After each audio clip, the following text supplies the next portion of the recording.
It's a battle of first versus worst in the Eastern Conference as DC United comes to town.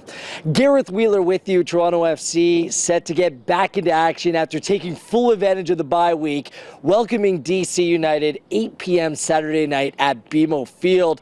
TFC entered the bye week through 15 games atop the MLS table on 29 points. It's just 1 point better than Chicago Fire in the Eastern Conference. And the good news, aside from Nick Hagglund, a long-term absentee, and Toss-St. Ricketts and his hamstring, it's a fully fit side.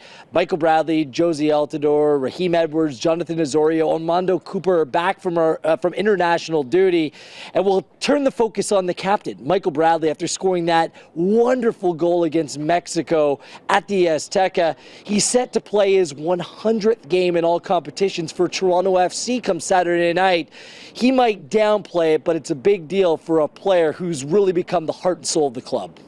These have been some of the best and best, most enjoyable, most rewarding years in my career, and so again to play for this club, to have made this city home, and to be able to represent the club, to be captain, it all means a lot to me. He's the leader, and you know, in terms of on the field and how we've been able to, as a club, been able to really kind of push things forward and change the trajectory of the club and where it was and to where we're headed. Toronto FC not only has the top record in MLS, they're undefeated at home, 5 wins and 2 draws on the year thus far, and they're going to be heavy favorites against a DC United team that's really struggling out of the gate. Patrick Mullins, Nick DeLeon, Sean Franklin, all key players out for DC United, the last place team in the East. In fact, they've only scored 10 goals on the season through 14 games, picking up 4 assists.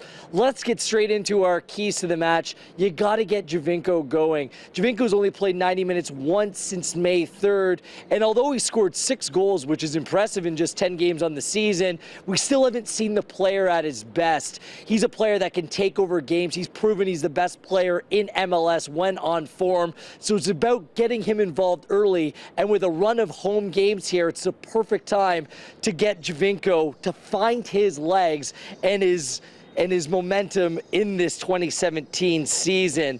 As for DC United, you have to win the wings against DC United. Patrick Nyarko, Lloyd Sam, Lamar Nagel, all very good players. They play in a traditional 4-4-2, which means a lot of running for the likes of Justin Morrow and Steven Beitashour on the flank. They're not a team that will break you down through the middle. They will play down the wings, so TFC will need to be cognizant of the point of attack. And finally, no letdown. You're playing against a much worse team.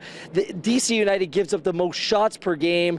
They're bottom 5 in terms of shots for, bottom 5 in possession and pass completion on the year, and they're even worse away from home. They only complete about 70% of their passes away from home, and they give up 19 shots on goal, and they played in the U.S. Open Cup on Tuesday. This is a vulnerable DC United team, and TFC needs to play aggressive. They need to take advantage of the fact that they have much more talent, they have much more skill, and a much better standing in the table. The kickoff time has been changed. It is 8 p.m. We hope to see you down there at BMO Field on Saturday night. If you can't make it down, you can watch on TSN 1 and 4 and listen on the Fan 590.